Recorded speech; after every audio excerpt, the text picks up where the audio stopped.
What's up, guys? LQ here with the LQ review. This is my out of theater reaction for Star Wars, The Mandalorian and Grogu. All right, I read some early reviews on this that said, they were very mixed. In general, the reception of this seemed to be relatively lukewarm. I gotta say, I liked it. I gotta say, I liked it. It wasn't anywhere near the best Star Wars movie ever made. I'm going to be doing a Star Wars ranking probably tonight, but I had a good time. I'm a sucker for Grogu. I think Grogu is absolutely adorable, and I really like the character of the Mandalorian, and I like the first two seasons a lot. Third season was quite a bit weaker, and the movie was good.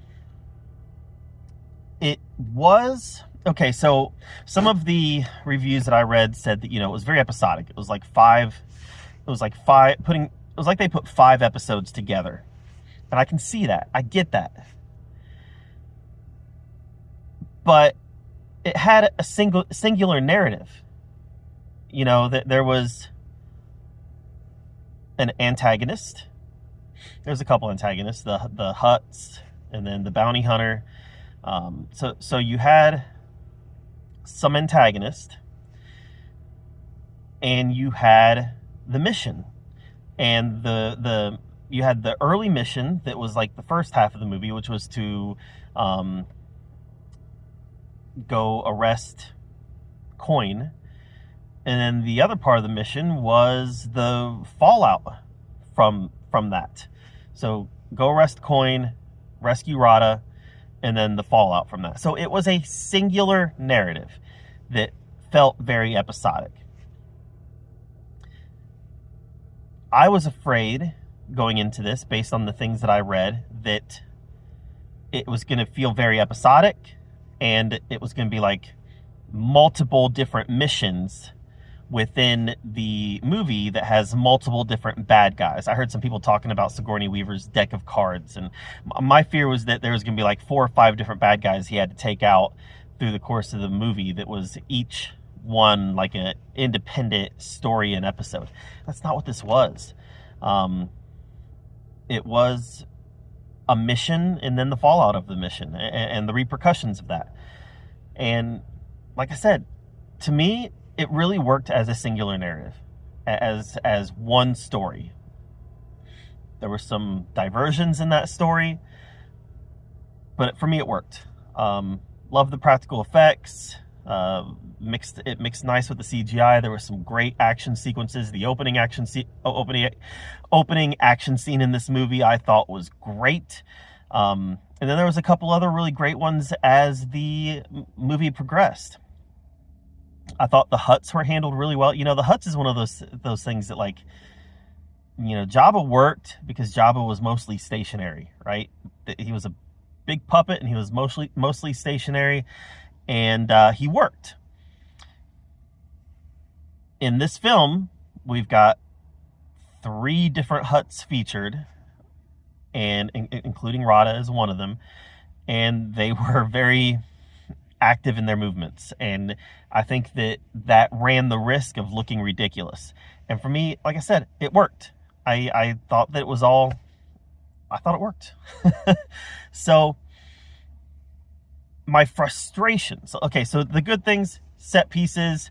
I didn't feel like this was on the volume. Might have been, I don't know, but it didn't feel like it. It felt very big and cinematic. Love Grogu, love the Mandalorian, some great action sequences. Love the practical scenes, love the practical effects. The CGI was very good. The antagonist, like I said, the Hutt twins and the bounty hunter, excellent. Loved all that. Some things that really frustrated me. Let's get to the frustrations now. While it was episodic, and that didn't bother me at all. It really didn't bother me at all, because, like I said, it's one narrative. But it's a narrative that I don't feel like it moved the Star Wars story forward at all. I don't feel like Grogu's story got moved forward. Grogu is exactly the same at the end as we were when we found him. I don't feel like it moved Mando's story forward. He's pretty much in the exact same place at the end as we were when we found him. They acknowledged something at the end that, you know, oh, well, you're actually this. But it wasn't part of a character arc. It just affirmed something that we kind of already knew at the beginning. So there was no real character arc for Mando. There's no character arc for Grogu. And it doesn't move the Star Wars story forward. You know, we are still in the same exact position at the end of this movie in relative to the Empire trying to regain a foothold in the galaxy as we are in the beginning and the end. We're in the exact same spot. You know, at the beginning, the Empire's trying to find a foothold on regain foothold in the galaxy. At the end, the Empire's still trying to regain foothold in the galaxy. This is a side quest in the Star Wars lore, and that's fine. I have no problem with them breaking away from the Skywalker saga, or whatever you want to call it, and start telling independent stories. I thought Solo was okay. I didn't love it by any means, but I thought Solo was okay. It was something that wasn't really tied to the Skywalker saga. Now you can say, yes, it is, because it has Han Solo in it, but not really.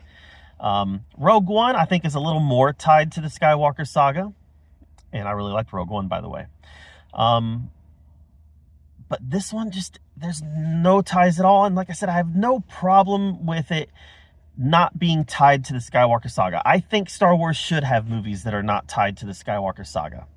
It's a huge galaxy, plenty of room for stories to be told that are not tied to the Skywalker saga. But I think that those stories should still have purpose when it comes to either moving the Star Wars story forward, telling us something that we didn't already know, or building the world bigger. And this didn't do any of those things. It didn't progress the story, it didn't build the world any bigger, and it didn't give us information we didn't already have. It was just a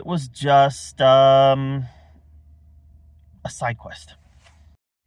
So to sum it all up, I liked it. I liked The Mandalorian and Grogu. I had fun with it.